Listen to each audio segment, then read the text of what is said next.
Hey everyone, it's Amanda Radke back for another episode of the Heart of Rural America podcast, the show where we highlight great people doing inspiring things in their rural communities to make agriculture and this country stronger.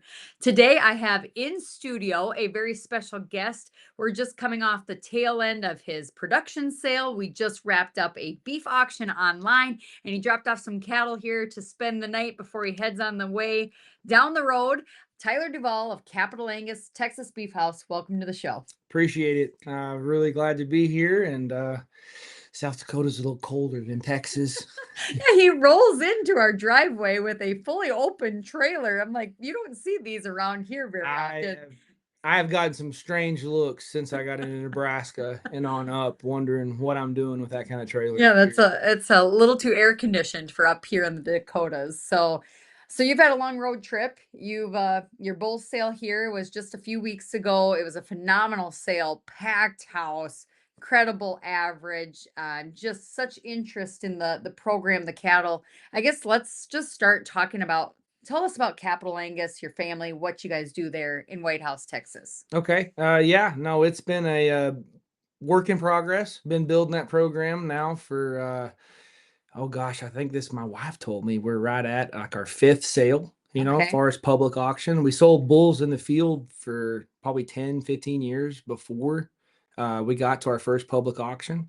And Chris Earl put us on that path. Mhm. And it's been a heck of a wild ride. We've learned a lot.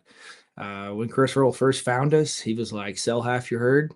And we definitely took his advice and really pushed phenotype, and been able to get the right bulls in place at the right time, get the right donors in place, and learned a lot. I'm glad that CK6 has been patient with us.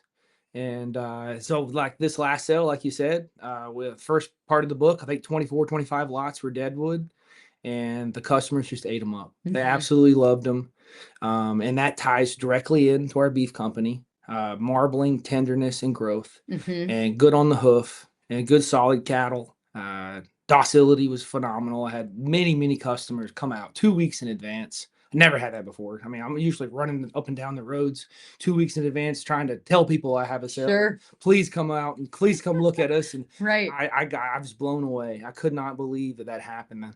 And having people come out every day, and they get through the cattle and they look at them, and we walk them around, push them around, and the bulls, they get to see how docile the bulls actually are and what they look like in the field. And many compliments from those guys, and I enjoyed being able to do that part of the being a manager that way, and actually having people ask my opinion and what I liked about them and what I didn't like about them. And I'm a little too honest. I mean, I've been told that by my father. He's like, you just told them not to buy that bull. I'm like, yeah, well, that's my opinion on it. They told me what their program is and what they're trying to do, and I was like, I wouldn't do that one. I would do this one. If Right, that's right. they're gonna ask me, I'm gonna tell them. And I benefited from that advice, so I try to pass it along. No, I think that's the best way to interact with your customers is tell them the truth and give them good advice, and then hopefully that advice is fruitful in their operation. They come back, and That's it. you That's what know, we want. I just have to kind of mention this, you guys, at their sale this year. I mean, like I said, it was standing room only. It's just packed in there.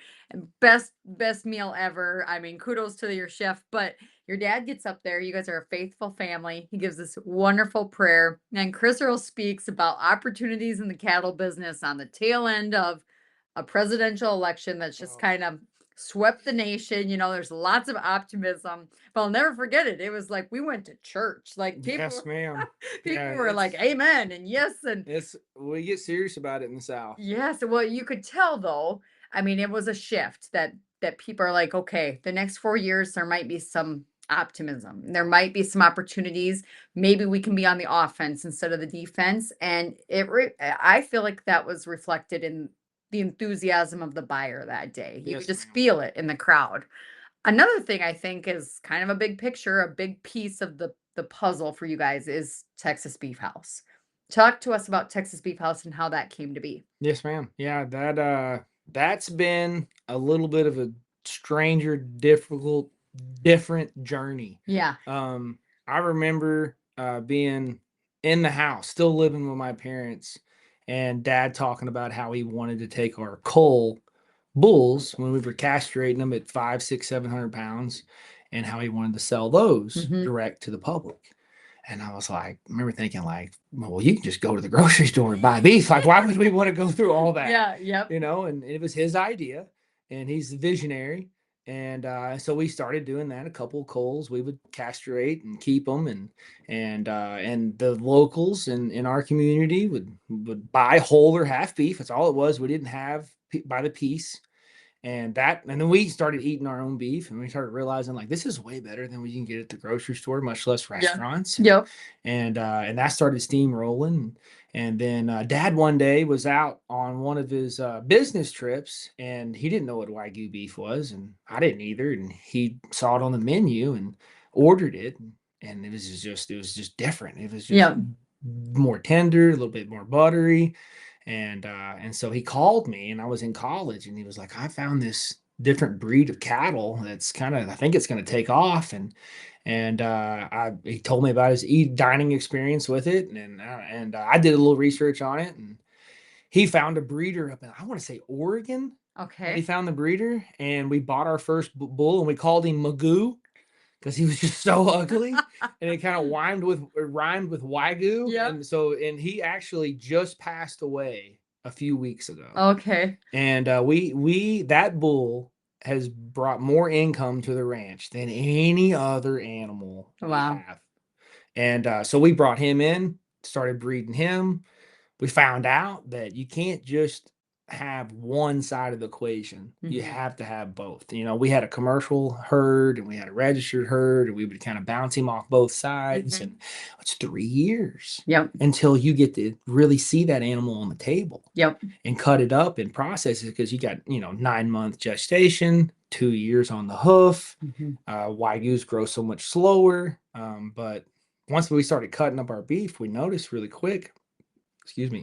We noticed really quick that if you had it Angus registered, solid Angus, papered Angus over Wagyu, you just had a better product. Sure. And then these commercial Angus that you didn't really get to track where they came from and who their pedigrees were, it was a little bit less consistent. So that's 3-4 years into owning that bull, and we still had a pipeline of stuff that was very similar to that. Yeah. We started changing our program and started changing how we bred that bull. And actually, we just one day decided we're gonna actually name this company, because it was just kind of a side hustle. Sure. Yep. It wasn't Right. anything planned. Yep. And we had everybody was bouncing ideas for the name, and all kinds of stuff off the wall. And it was me that I remember. I'm not saying this to brag on me, but I'm telling you, I named the company. I remember Hey, the you got bragging conversation in rights the then. family, It's a dang good and I name. was like, I want to name it Texas Beefhouse. Whole family was like, that doesn't make any sense. And I was like, what do you mean? They were like, what's a beef house? And I'm like, it's a house full of beef. And I'm like, we live in White House, Texas, Yeah. and we're gonna be Beef House. And so I was just out of football, I think, when really into that. I was still very young, 19, 20 years old, and out of high school. And I was like, our motto back then was whose house, White House. So like that was our football kind of deal. And so I still had that kind of mindset.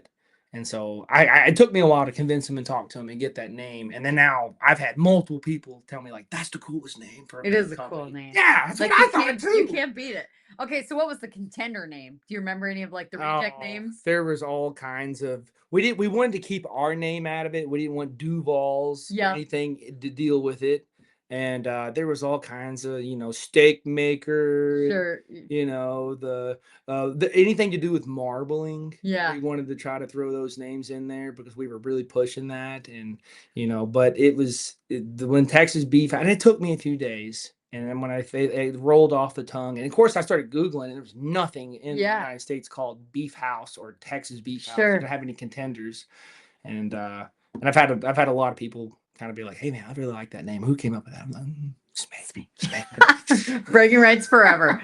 Well, obviously it worked. It's clicked. It's now, a household name across the nation. I mean, we're not Appreciate that. exaggerating here. You've sold basically across the country at this point. So let's kind of fast forward to the last year. Oh, gosh. You've just celebrated your 1-year anniversary of auctions Yes, with ma'am. the platform. Bid on Beef. So if you guys don't know, the DuValls are a partner with myself and Chris Earl, Wes Tiemann, and Cody Fleeman and this Bid on Beef auction platform.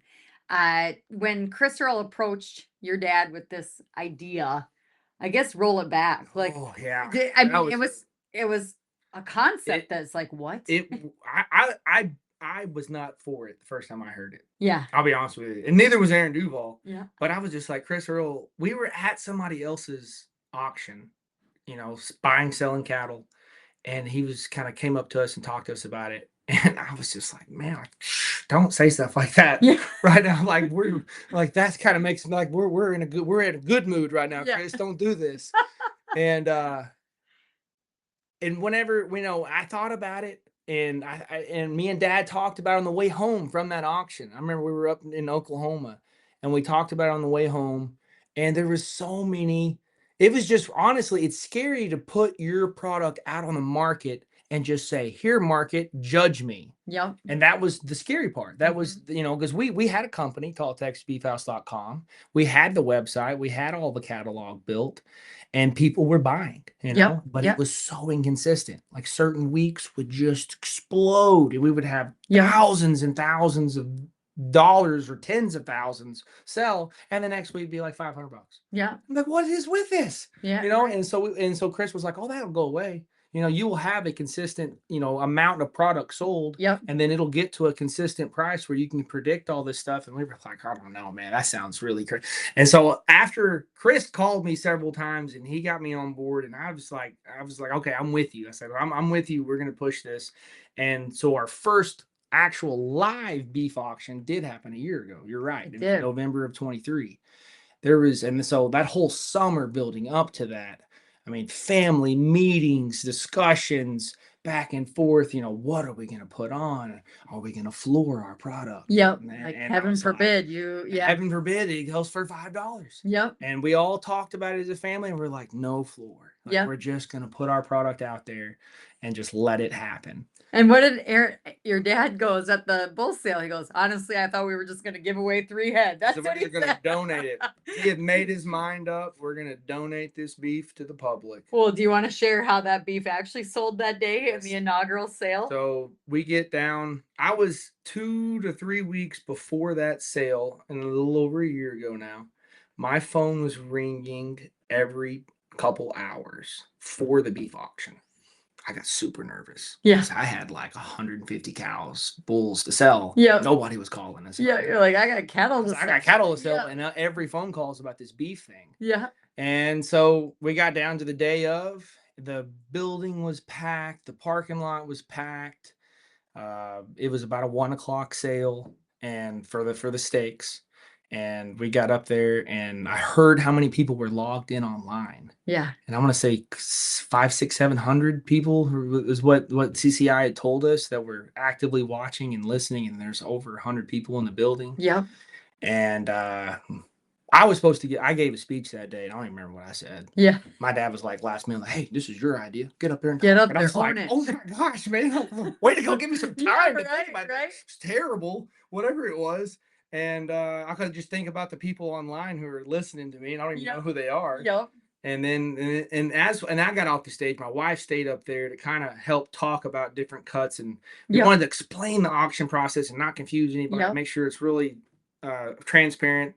And then my wife's eyes got really big, and then Wes was just fixing to get started, and she told me later that like the online screen was just exploding. Like people online were bidding, and Wes hadn't opened it yet. Yeah. He was trying to get started, and he was just like, okay, $45 a pound is online right now. My goodness. And we're just going to go with that. And then the room just exploded, and the online exploded. And I think we sold 33, 34 lots of beef that day, and it was bigger cuts, and it went for like $67 a pound. Just a casual $67 a pound. Yeah. Yeah, I wasn't there in person that day. I remember I was in this room folding laundry and watching online, and I was crying, and I was like, it's not even my beef, but I'm so happy because it's this unproven concept that obviously Chris is like, we sell cattle like this all the time. We bring things to the market tells us what it works or what it's worth. That model works. Why wouldn't it work for retail beef. And yet there was that fear, like, this isn't going to work No. because people are used to going to the grocery store. It's priced out for them, but you have a superior product. You've obviously been intentional about raising, choosing genetics and the feed and all the things that equal a highly marbled beef eating experience that cannot be duplicated in Brazil or Argentina or anywhere else. And you guys are masters at it. And yeah, it's like you took it to the marketplace and the marketplace rewarded you for it. They said, we want this beef from this family who has told their story. They've marketed it. They've proven to us that they're trustworthy.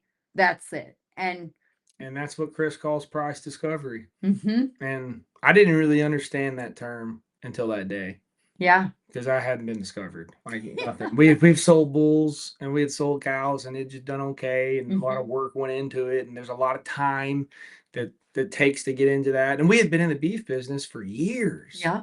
but Chris was right. Yep. And the price discovery happened that day, and Bid on Beef was right behind it. Mhm. We started planning, how can we make this a company? Right. How can we do this for other clients, for Yes. other ranching families? Because this can happen for other people. Absolutely. And I thought too, watching your production sale today or this year, the validation in the marketplace because you guys could verifiably say we just took this many head to the butcher, this many went tell us, I guess, how many you just took a load I of did. So we found a new butcher in Fort Worth, and the reason we did is they have a little bit better technology, a little bit better inventory, and then they have a USDA graders, multiple graders on hand, and they have a minimum you have to take at least 20 head at a time. And so when that happened, we found them back in September. The first time we took a load was in September. I think it was 21 head and 21 head graded prime. The next load was like 35 head and 33 or 34 graded prime. And then I just got the news today, and those were all half bloods. The Okay. first two groups were half Angus, half Wagyu. Okay. So you expect some really good numbers out of that. And then we also have Angus, full blood Angus steers. Mhm. We have, if you have bulls, you're going to have culls. And so we took a load of, this was 31 steers. And we actually, you can get two different grades. You can get a camera to grade your beef, or you can get a grader, a guy on foot walking around with his Sure. pencil and pad, and he Mhm. can do it. And it costs a lot more money, surprisingly, to let a person walk through. Sure. It's like $900, Wow. or a camera is a few dollars. Right. So we just said, okay, well, let's just try this grader and see how that works. So I want to see is there a difference in a Sure. camera, or is Yeah. there a difference? There's not much difference. Mm. So the guy on foot came in and he did it. And out of the 31 head, 29 Angus steers graded prime. Wow. And those were full blood Angus steers. And it doesn't happen by accident. That's an intentional selection for a product that you're hoping to put on a plate. Yeah. Really. Yeah. And yeah, it's I think we're hitting this bit on beef deal. I think it's hitting it at a right time in a right place where there's always going to be the people that are there to price shop. They want the lowest price. They're shopping on a budget, that's kind of the primary decision for them. But then there's the people that go out to eat on a Friday night and they don't even blink twice if the steak is $100. Right. They just want it to be an excellent beef eating experience. And I think with this platform, what has absolutely just floored me, because I've really struggled with how do we connect with these people? I can picture who the customer is, but I don't know these people. We're ranchers. We don't, Yeah. These are the people we roll with.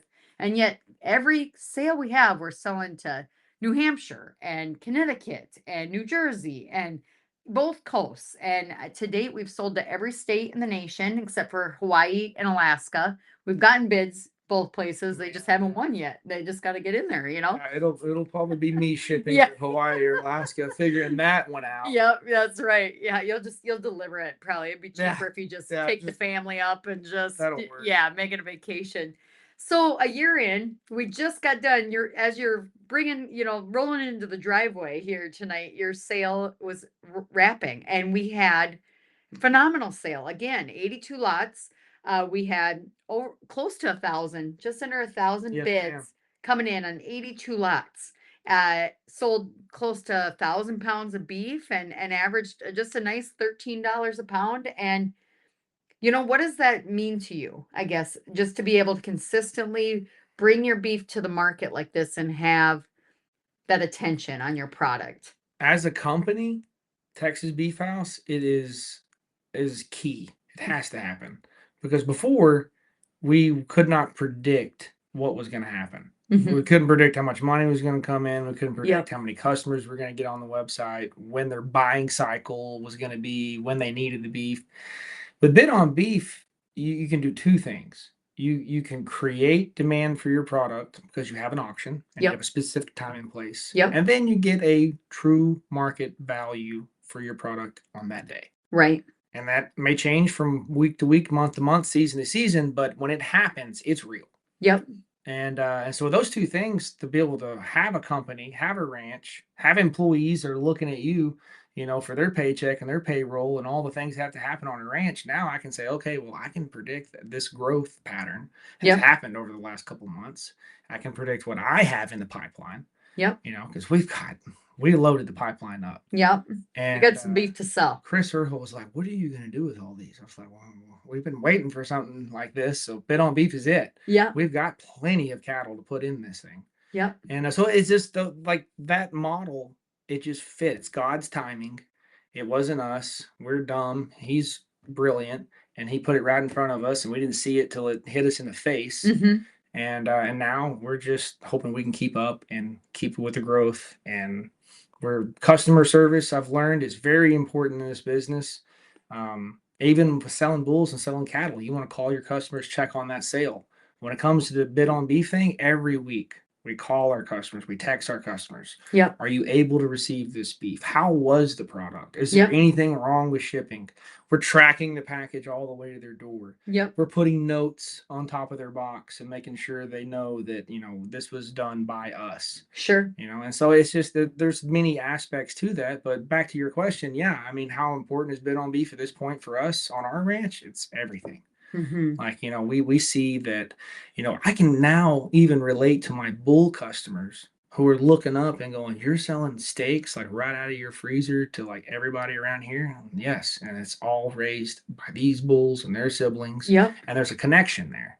And so, and ranchers already have that. They just got to access it. They have the product, they have the land.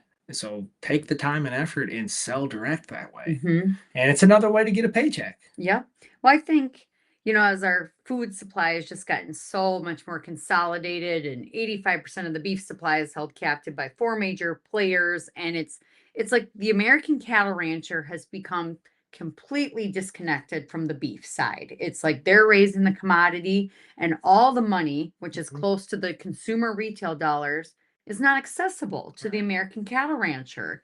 And to me, Bid on Beef is kind of a political statement. It really is, of like, we're going to flip the whole narrative on its head. We're going to go to the consumer. We're going to get closer to that dollar. We're going to connect and we're going to get money back on the land with the rancher that's doing all the work. And obviously it's a very small piece of the whole beef industry puzzle, but in a way it's just been so rewarding to be able to work with these individual ranches, you guys too, and be like, no, could make a tangible difference in the life of a beef producer, a beef cattle rancher. And this is how you do it. But it's not easy. No. The beef business is tough. Every part of business is tough. And the people that walk into it thinking that they don't have to work at it, they're going to be disappointed. There is no success that doesn't have a whole bunch of hard work behind it. And so everybody knows that. They want to have the quickest way to success. And, we've had a couple months here where with Bid on Beef and Texas Beef House, and the first couple of sales were nowhere near what they are now. There's so much work behind that. So much advertising, marketing, contacting customers. I can't tell you how many customers were mad at me. I can't tell you. You mean when you transitioned? When they said, hey, you turned Texas Beef House off. I can't find your product on Yep. there. TexasBeefhouse.com's not here no more. I'm like, well, Bid on Beef is, Yep. and I got a sale in like 10 days. Yep. You know, like I just So had one last night and you missed it, you know? right. So to give the listener context, what he means by that is probably one of the hardest struggles I would guess for you guys was that conversation of you can't have your steaks priced out on a website every day of the week and then expect the customer to go bid There's the online. demand. Yep. And it'd be like having a bull sale, and a week before the bull sale, you sell your best bull's private treaty at a set price. Yeah, you get the sale, but then what do you think happens to your auction? Yeah. It falls flat. And so I remember those early conversations of being like, if you guys go all in on this, it could be the best thing you ever did. But yeah, you had customers that were used to buying it Oh, at a man. certain price when they wanted And it. it's a tough phone call Yeah. for that customer who spent thousands of dollars with you in the past and been like, hey, I'm trying to buy beef right now and you don't have it ready right now. Yep. I'm like, no, I don't. I change models. Yep. You have to get on and check. We've made it easy. We've got a really good website, and you Yep. can get on and you can be driving down the road, or you can. I had people tell me they're in a business meeting and they're under the table with their phone and they're bidding. That's And awesome. then they're yelling at their phone because they're getting outbid, and then they're bidding, and then and they love the text message receipt. Yep. So we've made it easy, and honestly, at the end of the day, every person that has told me they were mad about it loves it now. Yeah. Loves it. They just like, it's the funnest way I've ever bought beef. Yeah. And we're really quick at getting it to them. Yep. Like we make sure that we work our butts off over the weekend and we're boxing it, and our sale ends today, right? Today's Thursday. Yep. I'm out of town. Sorry, baby. But my wife is at home and she's going to be boxing and shipping and handling all of it. And Monday we're going to have It's going to be rolling. Yep. Yep. So I think the hardest part for the customers has been educating them of this is how an auction works, because we're used to it in the cattle business. We go and that's how we buy cattle. But to them, okay, this is something brand new. But I think you guys coined it. It's like eBay. You go and you want something, you pick it out, bid, and you'll get notified if you're outbid. But yeah, that competitive nature kicks in. And these people get mad. Yeah. They want that steak. They want it. Yeah. I get that way too. Like it's like, no, I gotta have it. And man, you really have to compete to get Texas Beefhouse steaks anymore. You gotta fight for it. I was on my way here. I was 20 minutes late because I was driving and swerving, watching the sale on my phone. And I had customers texting me like, hey man, like I keep on getting outbid. Like people are, I'm like, hey, that's how it works. Yeah, just they're like, I'm not gonna lose. I'm like, all right, well, I'm like, you're doing great, so just don't be a quitter. Right. What's I'm saying? If you're not first, you're last. So keep bidding. It's a fun way to buy anything. I mean, like I bought equipment through the auction. I bought cattle through the auction. It's entertaining. It's fun. It's not entertaining. It's not any fun if we get the product home and it sucks. Yes. And I can tell you right now, we do everything we can to make sure the whole process is happy. Very a good experience for the customer. Yeah. Yeah. So that's where I say the customer service comes in, and we work really hard with that. Yep. So what have been some maybe mistakes made or some lessons learned, perhaps, if just kind of speaking broadly to other producers that might be wanting to do direct to consumer beef sales? Oh yeah. So I mean, before Bid on Beef or during Bid on Beef? Well, it could be either. Dealer's choice. So I mean, like when we first started Bid on Beef and we really got in and we started shipping out and getting a hold of our customers, the things that we learned is that you need to we contact our customers. Yep. So the ranching families that are involved with Bid on Beef and ourselves, we contact our customers and let them know. Because I have shipped beef to somebody's house and they weren't home. Yeah. And then that's all on us. Yep. And then just kind of learning how to market and not pick Facebook fights. That's kind of tough for me because I have some people that'll say things and I'm like, okay, well, that's not really true. I'm trying to say it in a nice way. Yep. And then, also on the phone, you've got to be available.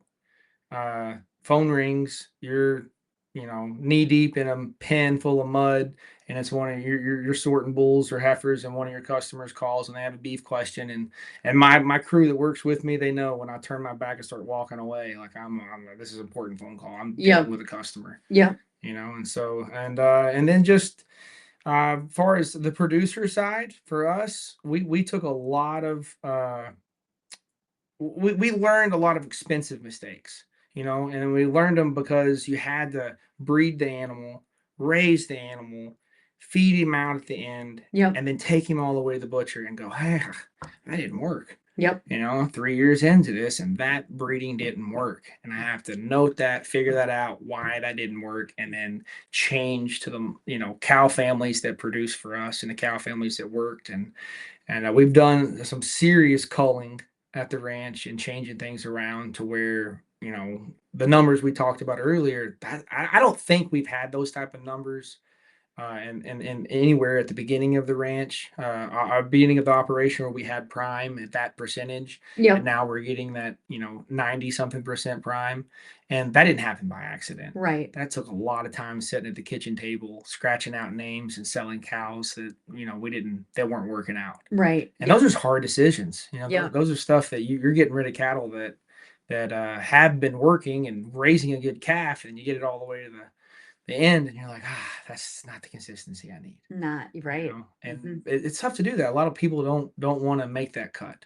Right. And there's but we were able to, the Lord blessed us, and we were able to get land at the right time and leases and expand and lean hard on Chris and Wes on certain cow families and find us. It's funny, Chris, there's several times Chris has called me. He's like, hey, I found a couple cows you might be interested in, and it's about Beefhouse. Yeah. Like, he'll call me for Capital Angus and he'll call me for Beefhouse. Yeah. And he'll be like, I found some stuff. They got some IMF data here and some Yep. tenderness here, and he knows what I'm looking for, and he'll call me up and we'll get them. Yeah. Well, I see, you mentioned the Facebook fights. I see some of the chatter on Oh, Facebook talking about like, oh, these guys that focus on the terminal or the carcass traits or whatever. But it's like those pressure points and the genetics you can look at, like it is the most highly correlated trait, like the marbling. Wouldn't yeah, you say, like you can see what you're doing and the result is on the plate, but yeah. it's because of a decision that you've made intentionally. I guess, what do you say to those guys? Because they seem to think like if you're focusing on that, then you're sacrificing maternal or good females and that kind of thing. Yeah. Yeah, well, so we try to get a balanced animal. There's no doubt that if you're selling bulls and selling cows, you want something that's got some longevity to Hmm. it. But at the same time, when you got a mama cow in the field that's 7 years old and she's been raising Wagyu calves year after year after year, that's making you money. Yeah. And so we try to get my answer, we try to get a balanced animal. I used to focus so hard on couple traits, Sure. and it Yep. bit me, Yep. and I figured that out, that I was like, if I'm focusing so hard on carcass weight and marbling and ribeye, I'm forgetting about these other traits Yep. that are making this animal more balanced. And it takes longer to get there, but you can, in one or two breedings, you can go blow up carcass weight, marbling, ribeye, and growth, and just Yeah. get just what milk, I don't care, have pregnancy, I don't care, calving, but Yeah. you can forget all that Right. easily. It's easy to do that. Yep. So we try to have an animal that is going to live the 7, 8, 9 year mark out on the Texas beef house side of the business, Yep. and produce all those calves and get it here in a timely fashion, get those animals to harvest in a timely fashion. And then on the same side, Capital Angus, whenever we cull out of our Capital Angus herd and they make it over to the Texas beef house herd, it's a tough decision. We're like, Yep. man, I don't know if I want to move that cow or not, Yeah. because that means she's not going to make a bull. Yep. If she's not going to make a bull, I'm not going to see him sell. And it's these Yep. tough choices. Right. But that having that both of those companies work hand in hand, I can see the future in it. Yep. It helps add value whatever tract Yeah. they decide to go down. So Texas Beef House is kind of served as obviously the pilot ranch for Bit on Beef. And as a result, you've kind of set not only the pace, but the example, and it's also been a teaching tool for our other sellers that we're interviewing and vetting and bringing to the platform. And I would say The number one question that we get from sellers is about shipping. Now, shipping, that's a whole beast. I guess what advice would you have on the shipping side of things? How to get that beef from point A to point B? It's frozen, customers happy. Okay. The first advice I would give is contact your customer. Yep. Like it takes some time. There's text messages, emails, phone calls. First thing is they want to hear from you. Yep. And then the second thing is you want to make sure they're home. Yep. Because it has happened to us, or we've gotten a delivery and we find out later on that it sat on the front porch in Houston, Texas in August. So my first thing is make sure they're home. They want to hear from you. Second thing is depending on time of year, if you're, in the South, you're going to spend a little bit more money on a styrofoam. Yep. Heavy, thick, well sealed. You want that lid to not just, when you put it down on top of the box, it should not shake around. Sure. You can get a cheap lid that does not airtight seal. And then inside the box, it happens to us all the time. We'll have somebody just get, a 10-pound order and you get a box that'll hold 25 pounds. All right. So what do? That airspace, that empty airspace inside that box at 60% now open, you got to fill it with something. You can't fill it with gel packs. That's too expensive. Yep. If it's, 1 day ship, you can get away with probably just putting a couple of gel packs and a little bit of, paper on top. If it's 2-day shipment, what we do at Texas Beefhouse is we give away hamburger. Yeah. I mean, I know that's sometimes people won't agree with me on that, but if you fill that empty space up with a hamburger, it's just like gel packs. Sure. It's more dense. It's better than a gel pack. And then that customer opens it up, put a little note inside and say, hey, this is on the house. Yep. Thank you for buying from us. And I converted many customers to buying steaks and hamburger because we put hamburger in their box. Sure. They were just like, steak only. I don't want any hamburger. Hamburger's gross. They've had it at the grocery store, Walmart. They weren't excited about it. Yeah. And they got hamburger from us. They loved it. Yep. So and then being on top of tracking your shipments. Yep. We shipped a bunch of beef to Bliss, Idaho, Spring Cove, and they ordered a bunch of steaks through Bid on Beef probably 2 weeks ago, and we shipped it out on a Monday. And it's a very expensive order. Yes. The next morning, I was getting ready. Me and my wife were talking, and I was like, hey, check on that order. Let's see, it should be in Bliss, Idaho, or close to it because it's the next day order. It was in Tyler, Texas. Oh no. And we didn't know that immediately, but it was just delayed, So we made a few phone calls. We called UPS. We called the right people, and they were like, yeah, it's sitting here in Tyler, which is just a few minutes from our house. Oh, it never left, never got on the airplane. Oh no. And we're talking 200 ribeyes. Yep. No, 200 New York strips. Sorry. Yes. 200 New York strips. The historic Spring Cove bought steaks for their their production sale here. And yeah, I mean, wonderful. Thank you. Shout out to them for supporting Beefhouse and Bid on Beef. But okay, so why didn't it leave? Just too many Indians and not enough Chiefs. Wow. It's just got missed. It was in a corner. I don't know. My wife went later that day, and it was a 24-hour shipment. They were packed for 24 hours. Sure. She was there, and before the 24-hour mark, and my poor woman only weighs 102 pounds, and she picked up hundreds of pounds of beef, put it in the car, took it back to the house, put it back in the freezer. And then we had to reschedule for the next week because it was already too late in the week. But my point is that you have to track your packages, pay attention to your orders, and you see that you've got a high value package.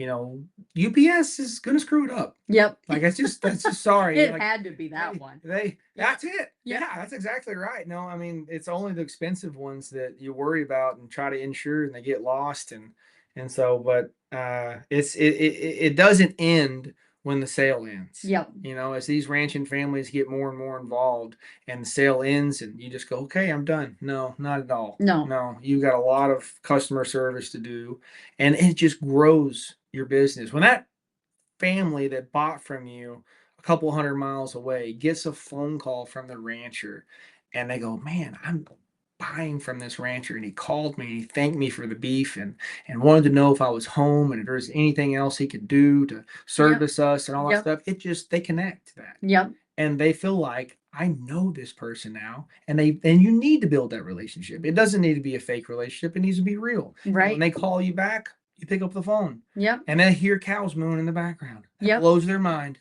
I'll be in the barn doing something, and they're like, "What are you doing right now?" And I'll tell them what we're up to and vaccinating and Yep. whatever. And like, I can hear all those cows in the background. I'm like, yeah, well, that's where your beef comes from. Yep. That's You know? right. And so that relationship, it just is good. That's It's a great. good thing. So, you're a lot of times I hear that it's just too much work, that ranchers, they want a ranch. They don't want Yeah. to deal with all this stuff. I guess, to kind of close out the show, let's talk a little bit about what this has meant for your operation and maybe, despite the fact that obviously it's been a ton of work. But usually things in life worth doing our work, Yes, ma'am. obviously. But then let's talk a little bit about what 2025 looks like for Texas Beef House and Capital Angus. Oh man.